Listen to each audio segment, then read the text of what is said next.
Welcome to the Health Design Leadership Podcast with author, speaker, and leadership coach Carol Phillips. We're here to help you sharpen your leadership skills and discover the best ways to build great teams. So sit back and enjoy this episode of the Health Design Leadership Podcast with your host, Coach Carol. Hello, leaders. I'm Carol Phillips. Welcome to the Health Design Leadership Podcast. Our goal is to help sharpen your leadership skills and prioritize the wellness of employees to create winning teams. Today's guest is an amazing woman and leader who not only possesses positive leadership skills that benefit her staff, but also models healthy leadership skills that help the children and teens in her care to become happy, healthy, and productive young adults. And embracing leadership skills that help everyone succeed is always a win-win. Our guest today is Diane Fitzpatrick, who serves as the Chief Executive Officer of the Boys and Girls Club of Manchester, where she plays a crucial role in developing, communicating, executing, and maintaining strategic initiatives. She leads and participates in programs, seeks opportunities for strategic partnerships, and positions the organization to meet the needs of the community. Additionally, her responsibilities include providing leadership and oversight for all programmatic aspects of strategic plan implementation with the board of directors and staff. As we chat with Diane today, I encourage you to find one or two new leadership skills you can use to help your team thrive. Now, let's chat with Diane. Diane, welcome to the show. Good morning, Carol. I'm so excited to be here. Thank you so much for being with us today. Before we start, I want to mention that I've known you for many years now, and I cannot picture a better person to lead the Boys and Girls Club of Manchester. We are so lucky to have you. Well, thank you. I am so honored to be in this role. I can't believe it's been 9 years. I really have found my purpose, and it's a great feeling. That's awesome. Do you mind telling us how you came into this role? Oh, it's a great story. I believe as a woman, my career has followed my children. And I remember my children, when they were very, very young, I got into early childhood education and earned my degrees. So, I was a working mom, going to night school and really navigating all of that. But I always wanted a career and I didn't want to be a stay-at-home mom. And there's nothing wrong with being a stay-at-home mom. I mean, people that can do it, fantastic. But I had this eagerness to continue to grow and I loved school. So, my career started as a kindergarten teacher, and as my children grew, I grew my career, and I was got into higher education early on, and it was a really neat experience because my goal was, how am I going to pay for college? I got childcare paid for, but how was I going to figure out the college part? And I worked very hard to earn my degrees there, and was very fortunate to land at New England College. And what I loved about New England College is just how inclusive the campus was. And I really believed that education was a pathway for me as an individual. And I wanted to push that on for others to really value and understand with a college degree or college experience, knowledge is power, how you can grow as a person. So I was very passionate about that. And I worked there for close to 10 years. I, worked up the ladder from being a director of admissions to the dean of admissions. And I was an international recruiter. And I remember the very first time flying over Hong Kong and realizing, I don't know what I'm doing. How am I going to navigate this? And I was very blessed to do international recruiting overseas and had so many incredible journeys in China and Japan and Hong Kong. And I think that's a fun fact because a lot of people don't know that about me. Meanwhile, my children continued to grow and a lot of amazing things happened at that time. And they got to go to school for free, which was a great benefit. But also their dad was diagnosed with glioblastoma, and he was only 46. So that really rocked our world. And I think that was the first time in my life I realized the value of time and living, being present. And I needed to do a lot of changes. So after he had passed, he remembered the Boys and Girls Club. This is a funny story, Carol. when he was diagnosed, he went for a tour in 2010 to see the club because it had a big renovation, and he was a club kid and he just loved being at the club. So they gave him a history book, Brian Tremblay did. And during his time, well, people would come to the house, he'd share stories about the Boys and Girls Club. And I said, I got to go figure this out. My kids went to the Y. I didn't know a lot about the Boys and Girls Club. And after Steve's passing, I decided to join the board. And I instantly fell in love with the mission. And it felt right. And when you look at my skill set of elementary and early childhood, and then higher education, business development, it just was a perfect fit. And for a year, they did a year search. It was a national search. And I was just so thrilled when they finally selected me to be the first CEO of the Boys and Girls Club of Manchester. It was quite a journey. Wow. I love it. That's an amazing story. I love that on so many levels. It almost sounds like the universe was conspiring to give you all this great experience in all different areas that are so beneficial to you now. And I love the part about him going for the tour. Now, can you imagine if that day when he went on the tour, you had a crystal ball to look in and the two of you saw that you were going to end up being the CEO? I never imagined it, and I think what I love about this position, he passed in 2011. I live in the spirit of knowing that the work that I'm doing, in his legacy, the club meant so much to him and to so many other young people, and it's generation after generation that it's had an impact. And to me, that's so powerful. It's not just one person, but it's an organization that continues to evolve to meet the needs of our community, and it's bigger than ourselves. And I felt like, wow, what an experience that would be to be part of something like this, especially during the grieving and the healing time that my family was going through. I felt like the club came into my life at the perfect time for me to become who I needed to be in this next chapter of my life. Wow. That's amazing. And I spent time as a child at the club, and it is such an amazing, positive place. It's such an asset for our community. And thank you for all you do. Thank you for sharing. That's a wonderful story. I love that. You're welcome. I know this is a very broad question that we can discuss endlessly, but what are some of the ways you create and cultivate a great work culture? I love thinking about work culture. When I came into this role, 9 years ago, it was very male dominant, and not that that's a bad thing. Not, it's just how it was, right? Mm-hmm. And it seemed like it was very divided, and no fault to anybody. That's just how the organization was running. And through my previous experiences in higher education, I worked for the New Hampshire Center for Nonprofits for a period of time, worked for my brother's company for a period of time. What I've learned from my role models that I've been so lucky to have in my life is they always demonstrated this shared leadership style. And I really believe that when you, as a leader or manager, demonstrate to the people that you're working with that we're in this together, and creating this culture that it's a shared model, and building people up that they feel like they're being valued, they're being heard, that they have a place. I feel like you're going to get a stronger employee, and not even an employee, a partner in your organization.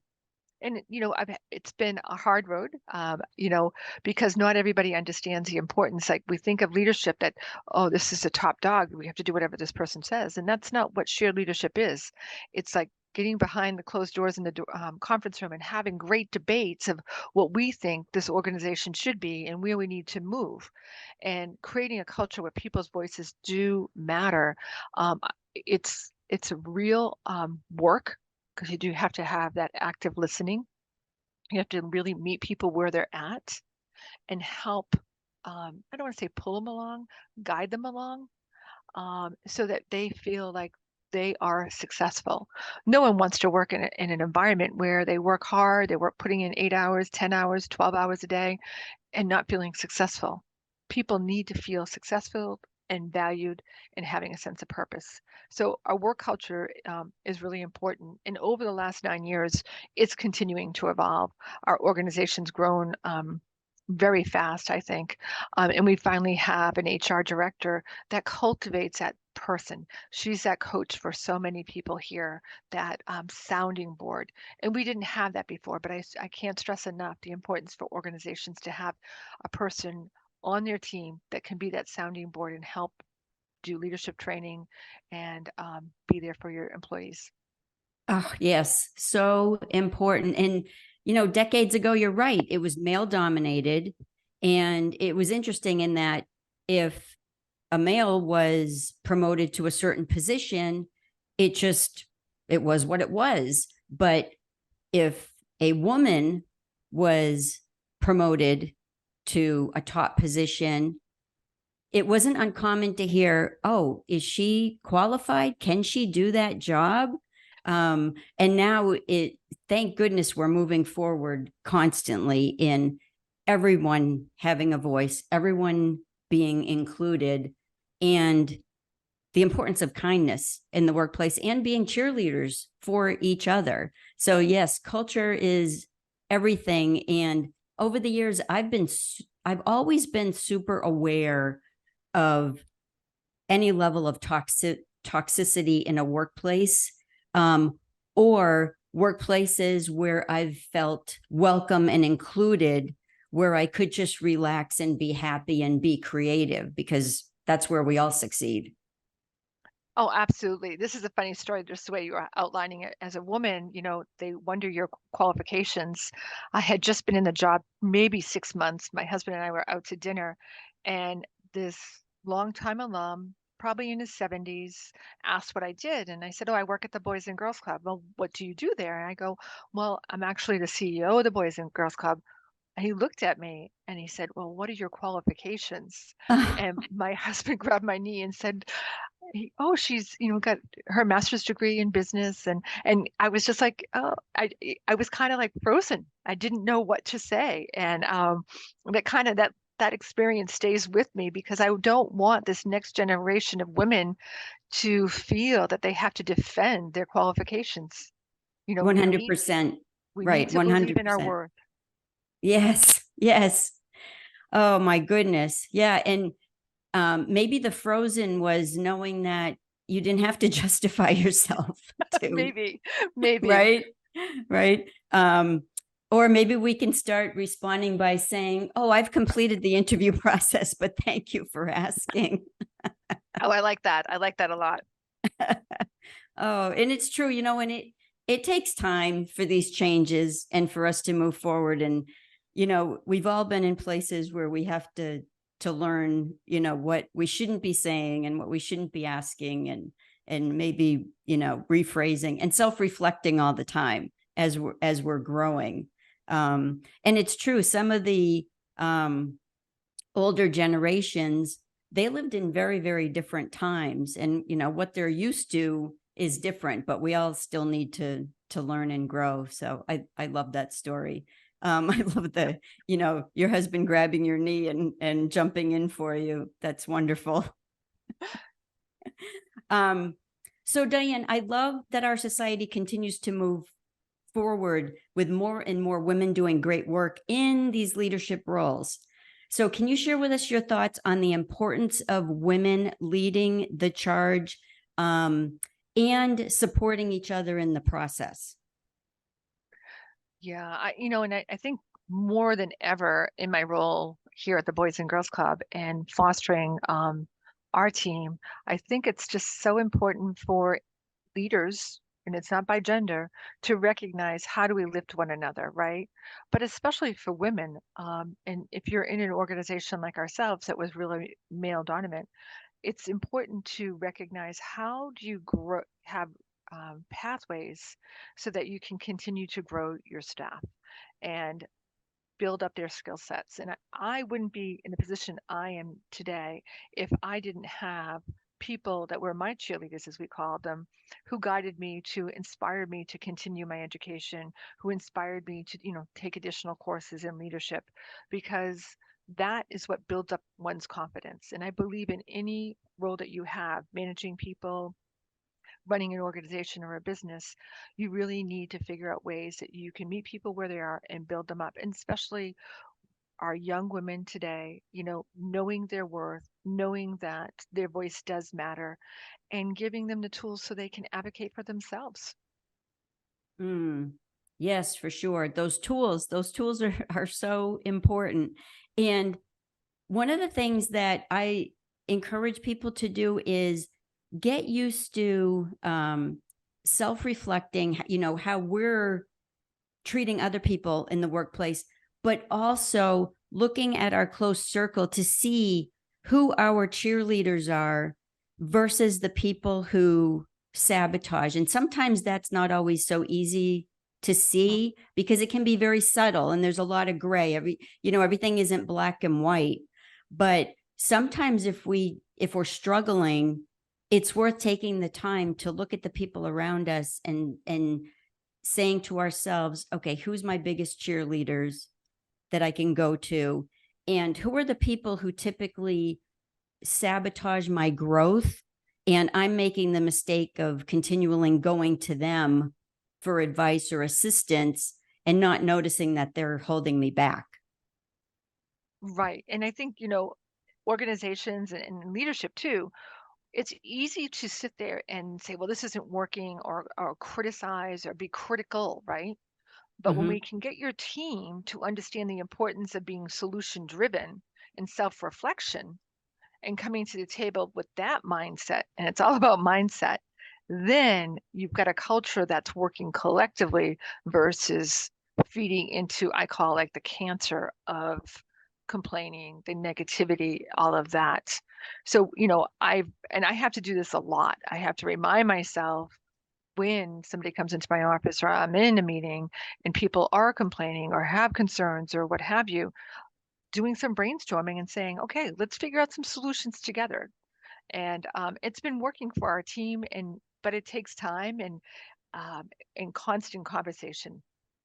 Yes. And we tend to always be wanting to work and move forward and what needs to be done. We're not always good at taking the time to come up for air and communicate and say, okay, what's working, what isn't. Let's brainstorm. More brains are better than one. And coming up with the plans, not just the big things but the little things. In the communication piece is so important. It really is. And I think what motivates people is that social purpose collective, right? Getting paid well, yep, that's important. And the perks, yep, that's important. But when you have an organization that really values that social purpose, really helping people grow, I think they develop the passion. And that's where you start seeing the progression in your organization. Yes, for sure. And that was the next thing I was going to ask you about is feeling a sense of purpose is so important. And we're looking at that more and more when it comes to overall wellness, because we always want to feel like we're having a purpose in life, whether it's at home, taking care of our families, doing volunteer work, or feeling that when we're at work, what we're doing matters and it's appreciated. And that's one of the reasons why when people either retire or go into a nursing home, they struggle because sometimes they don't realize that they lost their sense of purpose. Mhm. And so I believe it's important to help other people also to find their purpose if they're struggling. Please tell us about your Do Good at Work mission. Well, I love book clubs, and don't make fun of me, but I just think it's really important when you can bring a group, especially your team, together and to talk about this. And we did a book club. I recommend this book. I'm trying to pull it up right now. Do Good at Work, and it talks a lot about purpose and mindset, and really trying to get your staff to understand and yourselves to it's how you approach the work. So if your roles and responsibilities are to be a bus driver here at the Boys and Girls Club, well, yeah, that's a hard job, big responsibility, but really demonstrating and supporting the understanding of the purpose. If we didn't have this enthusiastic bus driver to go and pick up our kids and welcome them on the bus and make sure they get from the school to here safe, then we wouldn't have a program. And so really looking at the job, each position, and getting the buy-in from your employees to see your work matters. It's so that it doesn't just feel like work. And I think if we can have that kind of lens as we approach our work, you're going to have employees that really value the work they're doing because it's not just work. Nobody just wants to exist. And I love your example of when people retire. We're seeing a whole larger generation that does not want to retire. They don't want to be, working 90 hours a week, but what they want to do is still give back. And that goes back to that social purpose. That's what drives that human element of who we are as people. Yes, every part is important, right? And people taking pride in their work. That's for sure. And it's funny, first of all, where was I last night? I was meeting with my book club because I'm in a book club and we meet once a month. And it's just so enriching on so many levels. It's great socializing. We have just wonderful conversations, and it's just, it's another sense of belonging. And I love that you mentioned the bus driver, because years ago when my kids were little, I was trying to find a way to have a full-time income, but choose part-time jobs that would allow me to be on my children's schedule. And I ended up working 3 part-time jobs so that I could have a full-time income, but be on their schedule. And one of them was driving the school bus. And it's funny because somebody in the school system had said to me, "Hey, did you ever think about driving the school bus? We need bus drivers." And of course, I'm thinking, are you kidding me? I'll never be able to drive a school bus. And I ended up doing it for 6 years and I loved it. I mean, the kids were amazing. It was wonderful for while my kids were young. And it's interesting because you do see society that different people have different attitudes. Some people were, "Wow, I don't know how you do that. That's amazing. The kids are always so happy. They feel safe with you." And then other people making negative assumptions because you're a quote, just a bus driver, et cetera. And we need to get beyond that. We need to get beyond that because every person is an important part of the puzzle. Oh, absolutely. And I think that's where we talk about women, right? And so the sacrifices we make, and Carol, you outlined it. It wasn't a sacrifice. You prioritized your children just as I did in my career. But we didn't stop out, right? We continued to pursue a career and bringing in income for our families and what have you. And my message now to this next generation of women is you can have it all. You can be that mom and you can be an amazing person in the workforce, but there's got to be some compromise. And that compromise should be supported by your organization and by the people around you. And I shared this story recently. We have a wonderful marketing director, communications director, just phenomenal, has really done a great job sharing the story of the Boys and Girls Club. She's a gift. And recently gave birth to this beautiful baby boy. And I think she was very concerned about coming back to work. Like, do I have to choose being this great mom to my son, or do I have to give up this job I absolutely love? And that shouldn't be the way. And I think you're seeing more and more organizations and businesses saying, okay, let's sit down at the table and let's make this work. And I love seeing that more and more. It's part of employee handbooks now. It's part of the culture of organizations where we're balancing the role of a woman being a mother or the father being a father and allowing them to be the best parent that they can be, as well as contributing to your organization. And in my time, I feel like that wasn't as acceptable. But I'm thrilled that we're really shifting the mindset to say, how do we support working parents? Right. Oh, absolutely. And always having that mindset of, how can I help? Where can I be of help? How can we make these things work? I love that.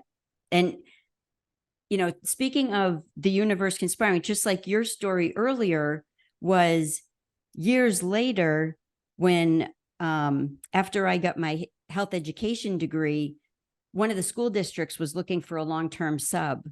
And it was during the recession. It was really hard to find a job. And I got a phone call from one of the middle schools saying, we got your name from someone and we'd love for you to come in and interview for this position. And I thought, and it was middle school for one quarter at the school. And I thought, oh my goodness, I never pictured myself teaching middle schoolers. And they had a very robust health program. And so I met with the principal, and it was kind of funny because she asked me a bunch of questions. And then, she said, what other experience do you have in the school system? And I said, well, I drove a school bus for 6 years. And she said, you drove a school bus for 6 years? I said, yes. She said, how did you like it? I said, I loved it. The kids were awesome. And then she's like, all right, I'm offering you the position. So that is fantastic. It's funny how all these things come together, right? Oh, absolutely.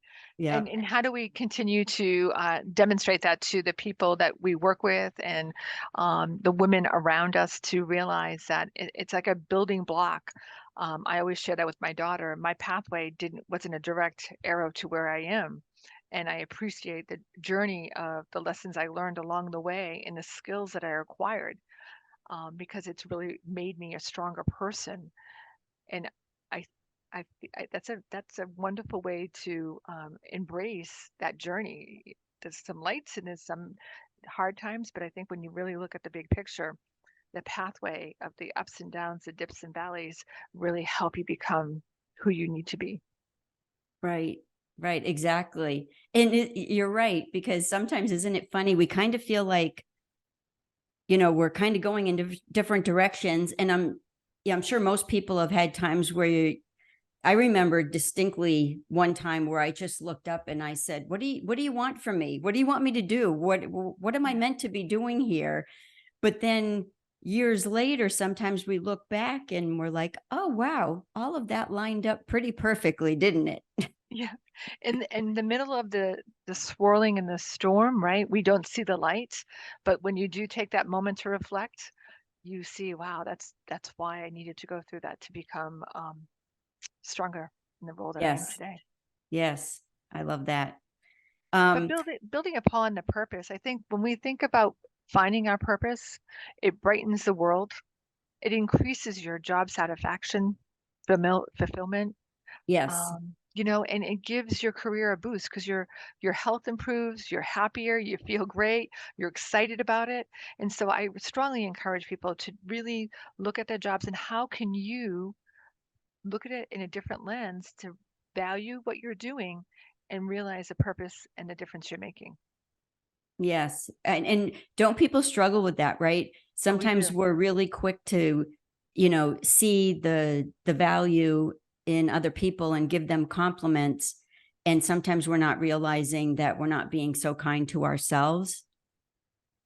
That little voice, that self-doubt, right? And I think, as we age, we recognize that we can file that voice and put it away, buried a little bit. But I think that younger self seems to be more in tune to the self-doubting. And when I work with my team and talk with my own daughter, it's important to really put that voice aside and recognize what you're bringing to the table and all your strengths. Again, focusing on the positive. Yes, focusing on the positive and all the gifts. And when I work with employees, I talk often about them finding their inner voice and the positive voice that is in there that wants them to succeed and be happy. And now that I'm working more with business leaders, it's really interesting because, they deal with the self-doubt, they deal with the imposter syndrome, and that bleeds onto their team. And so when they learn to love themselves more and give themselves positive messages and feel more self-confident, then everybody benefits from that. Oh, absolutely. That's great. Diane, over the years, I'm sure you've accumulated many funny and inspiring stories that you share with other people. Can you share one with us today? This has happened recently. I'm all about female empowerment and human empowerment, right? We want to lift people. And when being here at the Boys and Girls Club, I just love being with the kids. And we did a groundbreaking event out at Camp Foster. Camp Foster is located in Bedford. We have 21 acres. It's a day camp. Also, we do rent it out for weddings, corporate outings. It's a great place for people to escape and do a lot of team building. So I love this piece of property and I love what we've done with it. Well, we're adding 2 new pavilions, and I thought it would be a little bit fun to bring some kids out there to see the job site, see what was happening. And we all got our shovels, and the kids thought they were going to dig the foundation. And I'm like, no, we're not going to do that today. And explaining, what the ceremony was all about. But what I love about this project is the foreman of the project, the construction manager, her name is Carter, and she's a female, and she's leading this in a male-dominant industry, construction. And she is incredible leader and a powerhouse. And I just appreciate her so much. So I'm talking to one of our members, Anna, and Anna's 12. And I'm like, Anna, I want to introduce you to Carter. She's just a phenomenal person. And you know what she does? She runs this job site. She's a construction manager. And Anna, in the wisdom that she is at 12 years old, looks up at me with a face and says, Diane, gender shouldn't matter. It should be her talents. And I got caught off guard. I'm like, Anna, you're absolutely right. And yes, Carter is very, very talented. And that story will always stay with me because this next generation's recognizing they belong at that table. They can play basketball with the boys. They can go and play soccer with the boys. And, they belong. And that just gave me a glimpse of hope where I was just like so wooed that Carter's running a job site. Anna's like, well, she should be. Mm-hmm. Wow. And that shows that we are moving forward as a society because of her reaction of, well, why wouldn't that be, or what's the big deal about that? It should be that way. I love that. That there's proof that we are moving forward for sure. And I think our role, and you do it so well, Carol, you inspire women and encourage them. We need to continue this work, right? We need to continue to remind women that they belong at the table, to demonstrate their worth, and really feel value because they add so much value to any business or organization. And we need to stop asking, we shouldn't be making 82 cents on the dollar compared to men. I mean, it needs to stop and we need to come together and really advocate for one another and be a mentor to somebody, be that support for a woman in your circles. Because I really feel, I remember reading this book a long time ago and I was apprehensive to read it because it was a religious book and I'm like, I don't know if I'm going to like it. And it was called The Red Tent. And it was talking about in that time where women would go to the red tent and there was community. Well, let's fast forward to where we are today in 2023. We still need community. We need one another. And there's just something special about our relationships as women when we can lift one another. We don't need to have that competitive edge. And so I always try to encourage people I'm around and I work with to lift and be that role model for somebody in your circles. Yes, for sure. Thank you so much. That is so important. All of us supporting each other. And, someday maybe we'll get to the point where we're not even having to continue to talk about it. And that pay gap is just gone. Because how long have we been talking about closing the pay gap? And it just needs to be a non-issue. We need to get beyond, we need to get to the point where people are talking about years and years ago when there was a pay gap. Right, exactly. And really lift the people that are in our circles to say, how can I support you more? And recognize the value that people are bringing to the table. I remember thinking about why do we have to work so hard? And why are there terms like if I am being direct, I'm considered aggressive and men are considered assertive? How do we change that narrative so that women aren't asking those questions, the next generation? And we can really see this next generation thrive without limits. Exactly. And, another thing I think we need to do more, and I don't think we do this enough, especially people who are really positive and want to move forward, is we need to speak up more against the things that we're trying to move away from.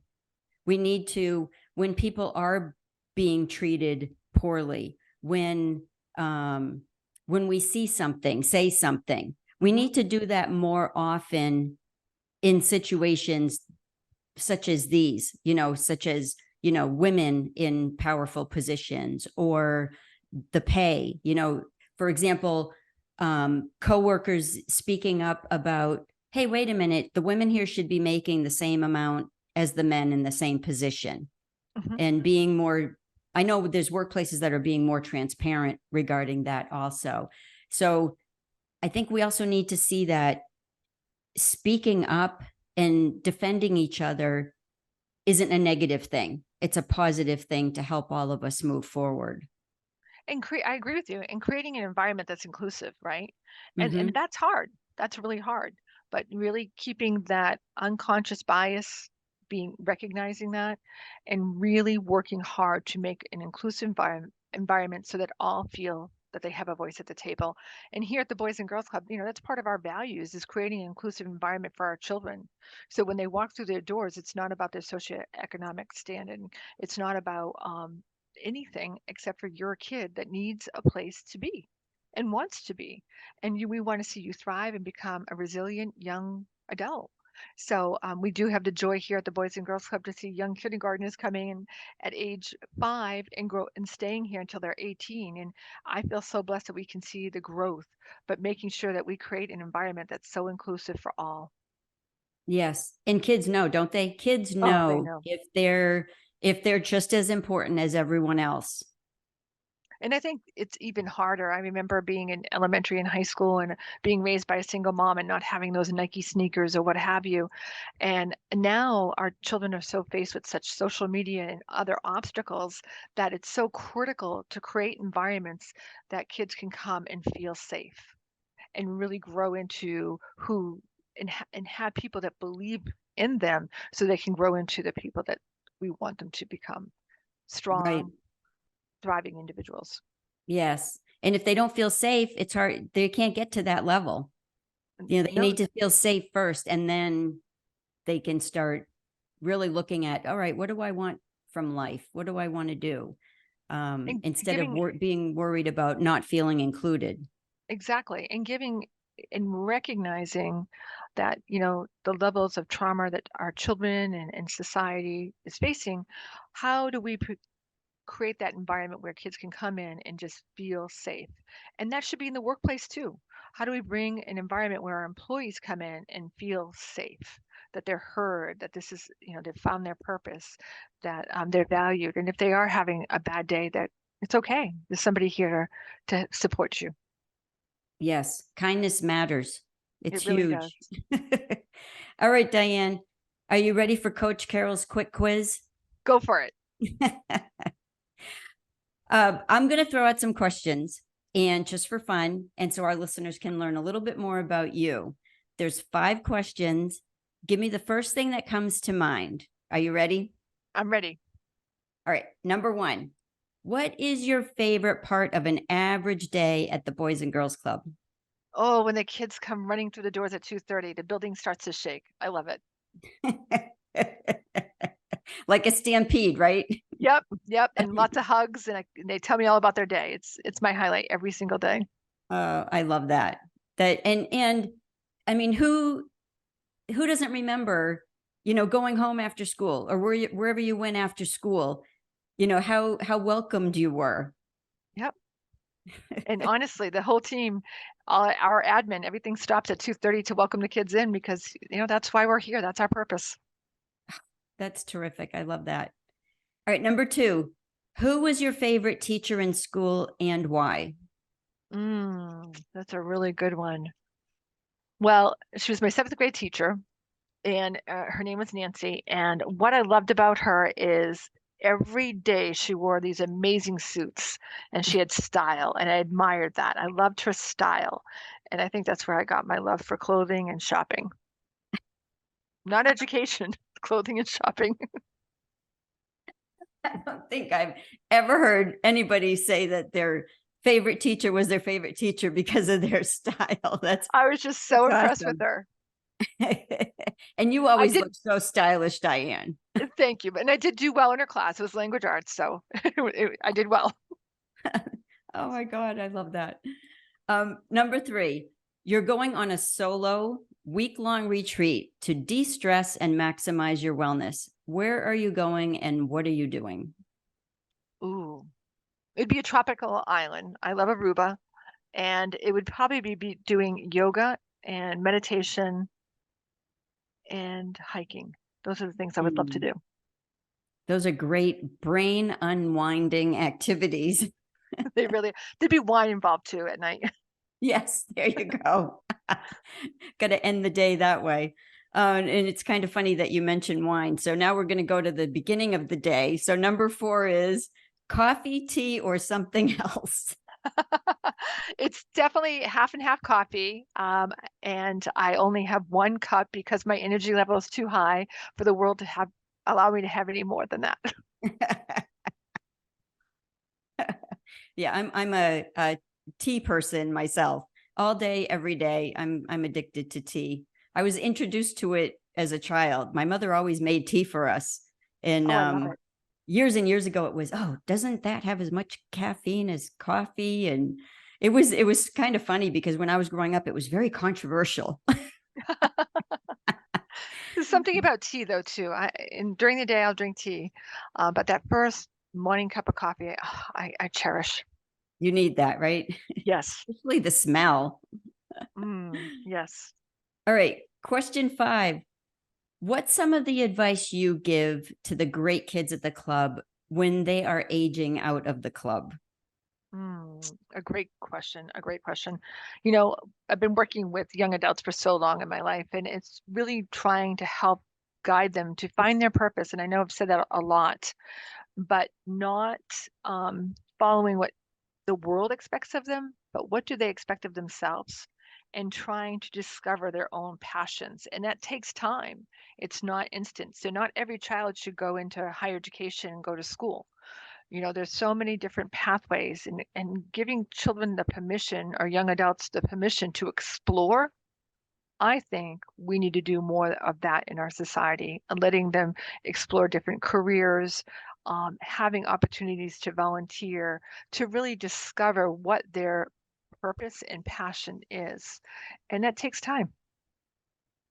Yeah, that's great advice. And that whole time to digest is so important, especially the kids, they're struggling sometimes. Like, I have no idea what I want to do. And you can, just the way they say it, they feel that pressure that they're supposed to know exactly what they want to do. And teaching them to recognize when they're doing things not really for themselves, that they're doing what they think other people are expecting them to do, but they really don't want to be doing that. Exactly. And I think, what we want to do is really foster our children to start asking those inquisitive questions and discovery, and versus feeling mandated, I have to do that, right?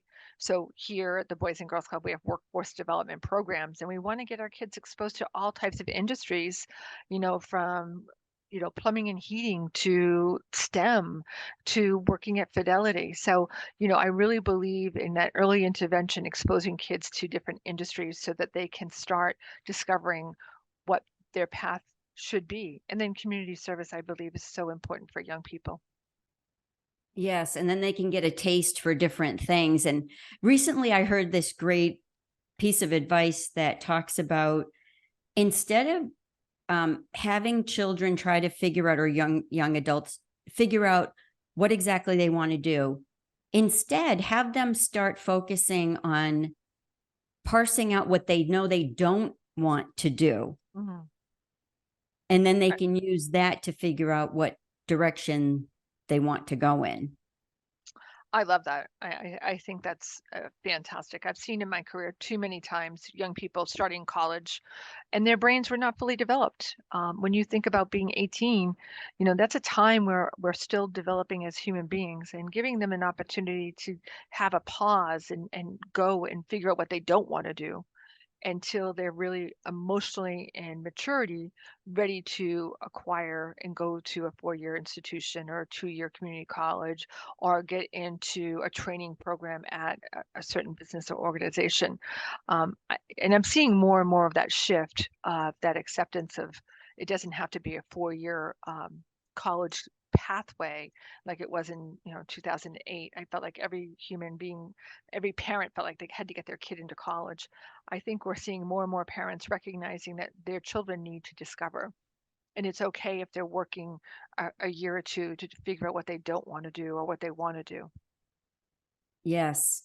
I know with me, I thought, I was in fitness. I had gone to school for exercise science and thought I was going to stay totally in fitness. And then I fell in love with worksite wellness. And so I went back to school for health education and worked a long time with employees, and then, found that I'm loving working with the business leaders. So we evolve over time. And when I'm working with students in high school or college, I always like to try to remember to say to them, always follow your passion, because it's probably going to change over the years. And don't feel guilty if you want to go into different areas. You don't have to stay in the same area your whole life. And doesn't that make an exciting life? Yes. I think, we're all kind of meant to shift and follow new passions. So and who knows what the universe is out there doing with us. Sometimes if I find my stress level getting high, I've learned to just stop and take a breath and say to myself, okay, the universe is conspiring to bring you some good stuff. Just wait and see what happens. And then usually before I know it, there's something good comes around the corner. It's so true. And I really believe that's how my career has unfolded. Yes, and you are in just like the perfect spot. They just have the perfect person in you. Thank you so much for being a good sport with Coach Carol's quick quiz, Diane. Before we wrap up today, is there anything else you'd like to share with our listeners?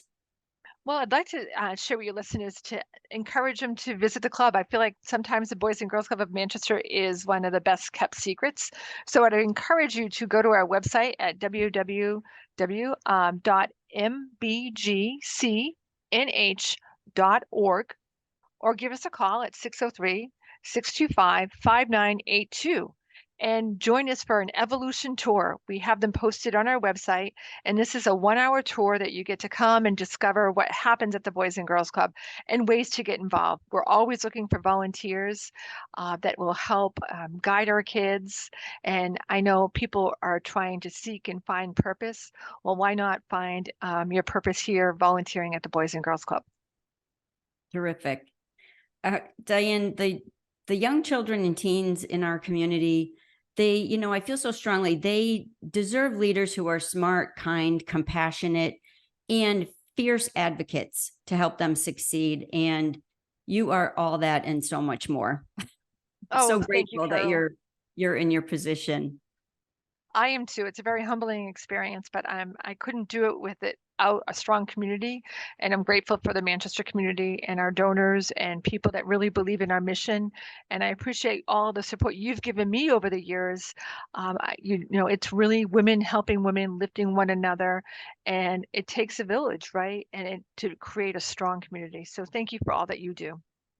You're welcome. Thank you so much. Yeah, it's my pleasure. It's just everybody working together, right? We need to be working together. Diane, thank you so much for being with us today and for all the wonderful and crucial work you and your staff do for the great kids at the Boys and Girls Club of Manchester, and also for our entire community. Well, thank you for this opportunity. It's been so much fun hanging out with you this morning. Thank you. Listeners, you can learn more about Diane and the Boys and Girls Club of Manchester at www.mbgcnh.org. You can also go to their website if you'd like to make a donation to this amazing organization. Thank you for joining us today, and thank you to all the business leaders who are making their companies the best places to work. Be on the lookout for our next podcast and make today a great day. Thank you for listening to this episode of the Health Design Leadership Podcast with Carol Phillips. Be sure to click on the subscribe button so you won't miss any new episodes. Join our online leadership dream team at askcoachcarol.com. If you're looking for an engaging speaker for your next event or an effective trainer to strengthen your leadership team, contact Coach Carol today. Thanks again for listening, and make it a great day.